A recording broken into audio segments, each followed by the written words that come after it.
গেল কয়েকদিন ধরে নিশ্চয়ই আপনিও খেয়াল করেছেন যে ধর্ষণের ঘটনাগুলো যেমন বেশি অতিরিক্ত আকারে আসছে, আবার গেল 2-3 দিন ধরে শুরু হয়েছে, যেমন গতকাল খিলক্ষেতের একটি ঘটনা, একটি 16-17 বছরের এক কিশোরকে প্রায় মেরে ফেলছিল, এরকম একটা অবস্থা। এর 2-1 দিন আগে বরিশালে একজনকে পুরো পিটিয়ে হত্যাই করে ফেলা হয়েছে। আগে না হয় সরকারের আইন শৃঙ্খলার পরিস্থিতির প্রতি মানুষের ভরসা ছিল না, আস্থা ছিল না, এই সরকারের আইন শৃঙ্খলা পরিস্থিতির উপরও কি মানুষের ভরসা নেই? মানুষ কেন আইন নিজের হাতে তুলে নিচ্ছে বলে মনে করে? দেখেন, একটি গণ অভ্যুত্থান পরবর্তী সময়ে আমরা দেখেছি বাংলাদেশের যে আইন শৃঙ্খলা বাহিনী, এই বাহিনীর যে মুরাল সেটি ফিরিয়ে আনতে অনেক সময় লেগে যাচ্ছে। আমি আরেকটু যদি একটু কারেকশন করি, আসলে আইন শৃঙ্খলা পরিস্থিতির এটি রয়েছে, বিচারের প্রতি তো মানুষের আসলে আস্থাহীনতার কারণে মানুষ নিজের হাতে বিচারটি তুলে নিচ্ছে। বিচার ব্যবস্থাও কি ধ্বংস হয়েছে? না না, আপনার বিচার ব্যবস্থার সাথে তো আইন শৃঙ্খলা বাহিনী সরাসরি জড়িত, প্রাথমিকভাবে জড়িত। আপনার যখন কোথাও কোনো অপরাধ সংঘটিত হয়, সেখানে আইন শৃঙ্খলা বাহিনী, বিশেষ করে পুলিশ যদি যথাসময়ে সেখানে উপস্থিত হয়ে যদি অপরাধীদেরকে আপনার গ্রেফতার না করে, তখন কিন্তু জনগণ তারা কিন্তু বসে থাকে না। তাদের মধ্যে যে কালেকটিভ যে একটা ক্ষোভ থাকে, তখন তাদের সেই ক্ষোভটাকে কেন্দ্র করে তারা কিন্তু আসলে গণপিটুনিটা শুরু করে। কালকে তো পুলিশের কাছ থেকে ছিনিয়ে নিয়ে গেছে। জি, এখন এই ব্যাপারটি যেটি ঘটছে সেটি আমরা দেখেছি যে আইন শৃঙ্খলা বাহিনী যত দিন না পর্যন্ত তাদের মুরাল আমরা ফিরিয়ে নিয়ে আসতে পারছি এবং যতদিন না তারা সক্রিয় হচ্ছেন খুব ভালোভাবে, ততদিন পর্যন্ত এটা মানুষের আসলে যে আস্থাটা সেটা কিন্তু ফিরে আসবে না। তো যে কারণে আমরা জাতীয় নাগরিক পার্টি থেকেও আমরা বারবার বলছি সরকারকে যত দ্রুত সম্ভব যে আইন শৃঙ্খলা বাহিনী রয়েছে তাদের মুরালটি দ্রুত ফিরিয়ে আনতে হবে এবং তাদেরকে আরও অ্যাক্টিভ ভূমিকা পালন করতে হবে। কারণ আইন শৃঙ্খলা বাহিনী আমরা দেখেছি মানে গত জুলাই অভ্যুত্থানে তারা তাদের বিগত 15 বছরই ফেসিবাদী শাসন আমলে আমরা দেখেছি যে এই আইন শৃঙ্খলা বাহিনীতে ব্যাপক পরিমাণে দলীয়করণ হয়েছে। যখন দলীয়করণ হয় তখন তার সরকার পতনের পরে ওই আইন শৃঙ্খলা বাহিনীর কিন্তু মুরাল থাকে না। আমরা দেখেছি যে আন্দোলনের সময় পুলিশ এমনও হয়েছে যে গুলি শেষ হয়ে গেছে, তারপর সে বলছে যে গুলি নিয়ে আসো, আমরা আবার গুলি করব। তাহলে এই ধরনের পুলিশ যারা ছিল তাদের সরকার যখন চলে যায় তখন কিন্তু তারা মানে আর কর্মস্থলে আসে না। তো যে কারণে আসলে এবং জনগণের পুলিশের প্রতি যে একটা কালেকটিভ ক্ষোভ ছিল, যে অ্যাঙ্গার ছিল, যে রিজেন্টমেন্ট ছিল, সেটার কারণে আমরা দেখেছি যে পুলিশের প্রতি এই কালেকটিভ ক্ষোভ থেকে পুলিশরাও, যারা এখন তো সব পুলিশ তো আর দলীয়করণ হয় নাই, কিছু ভালো পুলিশও ছিল, তো যে কারণে পুলিশের মধ্যে যে একটা মুরাল সেটা আসলে নষ্ট হয়ে যায়। তো এটা যতদিন ফিরে না আসছে, যতদিন পুলিশ অ্যাক্টিভ না হচ্ছে পুরোপুরিভাবে, ততদিন পর্যন্ত কিন্তু আসলে জনগণের এই কালেকটিভ ক্ষোভকে, এই রিজেন্টমেন্টকে আপনি আসলে এভাবে চলতেই থাকবে না। এবার এই জন্য আমরা বলছি যে পুলিশ না, কিন্তু আমরা রিসেন্টলি দেখতে পাচ্ছি যে এটা আবার একটা ভালো দিক যে যতগুলো ধর্ষণের ঘটনা ঘটেছে পুলিশ কিন্তু সাথে সাথে অ্যাকশন নিয়েছে। যেমন এই যে আজকে পটুয়াখালীতে আমি গাড়িতে আসার সময় নিউজে পড়লাম যে পটুয়াখালীতে একজন যে শহীদ হয়েছেন তার ছোট ছোট 2টি বাচ্চা তার বাবার শহীদের ওখানে যাচ্ছিল, সেখানে তারা ধর্ষণের শিকার হয়েছে এবং একটু পরেই দেখি যে পুলিশ সাথে সাথে তাকে একজনকে গ্রেফতার করেছে।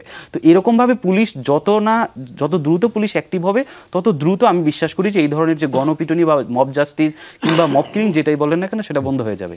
জি, আপনার কাছে আবারও আসবো আমি রাজনীতির প্রসঙ্গে, যেটি নিয়ে আসলে আমরা শিরোনাম করেছি। একটু প্রিন্স ভাইয়ের কাছে একটু আসতে চাই যে আমরা এর আগে দেখেছি এই সরকার দায়িত্ব নেওয়ার পরপরই তোফাজ্জলকে ঢাকা বিশ্ববিদ্যালয়ে গণপিটুনির পরে, যে হত্যা করার পরে কয়েকজনকে বিচারের আওতায় আনা হয়েছে, কয়েকজনকে অ্যারেস্ট করা হয়েছে, পুলিশ চার্জশিট দিয়েছে এবং ওই ধরনের ঘটনা অনেকটা কমেও গেছে এরপরে বলা যায়। এখনকার যে ঘটনাগুলো ঘটছে বা বিভিন্ন জায়গায়, যে শুধু এই গেল 2-3 দিন ধরে নয়, এর আগেও ঘটছে, এগুলোকেও কি বিচারের আওতায় আনা জরুরি বলে মনে করেন কিনা? সিসিটিভির ফুটেজ রয়েছে, মোবাইলে রয়েছে, ক্যামেরার ফুটেজ রয়েছে।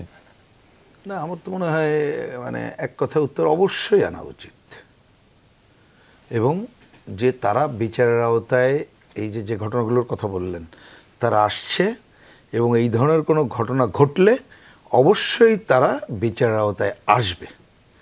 আপনি এই 2টা জিনিস যদি নিশ্চিত করতে আমরা পারি তাহলে অনেক ঘটনা আমরা রোধ করতে পারি। কিন্তু সেই উদ্যোগ কি দেখা যাচ্ছে? এইটা আগে আমরা এগ্রি করি কিনা, মানে আমরা এই জায়গায় তো না, মানে যারা পরিচালনা করছি সেটা আমরা করি কিনা সেটা হচ্ছে প্রধান প্রশ্ন। আমি ওটা মানুষ দেখাটা পরে আসি। দ্বিতীয় কথা, একটু জাস্ট ছোট্ট করি, ধরুন বিশেষ করে ধর্ষণের তো অনেক বড় আলোচনা, আমি সেদিকে যাচ্ছি না, এটা একটু মনে রাখতে হবে। অন্য পয়েন্টে আমি গেলাম না, সাধারণ আলোচনা হয়।